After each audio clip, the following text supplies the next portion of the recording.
Akawungeezi keggula ebyentambula byasanyaladde okumala akabanga oluvannyuma lwa mmotoka okulemerera omugoba waayo n'etomera abagoba ba boda basatu ssaako ekisenge kya woteeri eyitibwa Avenue esangibwa mu tawuni y'e Masindi.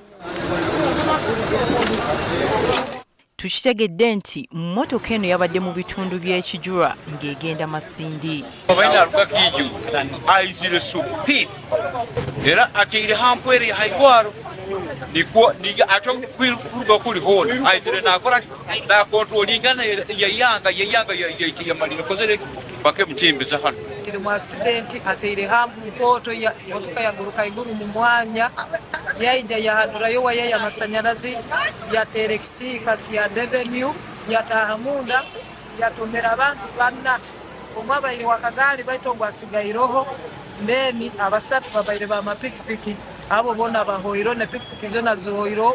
Abantu bana be bafiiridde mu kabenje kano okuli omugoba wa mmotoka eno ssaako n'ababoda. Abeerabiddeko n'agaabwe batubuulidde ekiyinza okubanga kye kyavuddeko akabenje kano. Baire navuga ha speed endaira muno embi hali ayitira abantu basatu nawe yasobola kutarutonda.